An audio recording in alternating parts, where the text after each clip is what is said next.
name's David Rosen, and I was at NYU from 1994 to 1998. There was no Brofman Center. The only thing that we had was we had a kosher cafeteria in the bottom of, I think it was called the Loeb Student Center. Well, so there were actually a lot of Jews, but back then, because there wasn't Jewish life, they would commute. So it would be a lot more New Yorkers living at home, or those who kind of were interested in Jewish life, they probably found it elsewhere, and they probably didn't live on campus, right? So just campus Jewish life wasn't really excellent. We figured we'll just start a club. And so we go to an organization called the Student Activities Board to try and get funding. And the problem was they looked at us and they were like, this is not a student organization, this is a third-party affiliated organization, and therefore you're not entitled to funding, which didn't make a lot of sense to us. And so so this is Farah Pepper and I. And so we figured there has to be a way to get this to work. And so we knew somebody who was on the Student Activities Board, and we got a little bit of insight as to what was going on and why we didn't get approved. And we figured the best way to get Hillel approved was to become members of the Student Activities Board. So we both applied, and were both given admission to the Student Activities Board. We actually, over time, we became like the chair and the vice chair of the Student Activities Board, primarily to fund Hillel.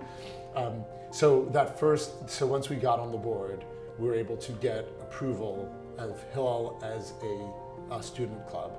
That was the period in which the Brofman Center was brought to NYU. So we finally had a location, we had a place to do events, and we had a bunch of money.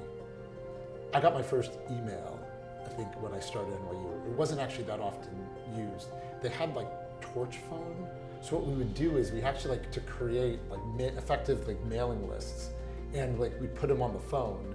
And so like we, every time we have an event, we'd actually like have to recreate these mailing lists and send them out on voicemails to everybody to pick up. And you'd hear like a double click, and you would double beep, and you would know that you had messages. And that's kind of how we were communicating. So yeah, it was a lot of like silly stuff that now you wouldn't have to do. A lot of the formation stuff is what Farah and I did, but very early on we got a lot of people to kind of help us. So it wasn't like we were running this organization by ourselves. There were a lot of people that wanted something. So I think that's what helped to make it work. I don't know how successful we would have been had the Brofman Center not opened, right? So the fact that you actually all of a sudden it wasn't just a little club, it was a club that was part of part of Brofman. It is really powerful to see kind of where the NYU community started when I attended to where it is today. I mean, it is just remarkable, the growth and the strength. I think that's like part of the DNA of like Jewish life at NYU. Like you have a good idea, you form it, and hopefully it persists.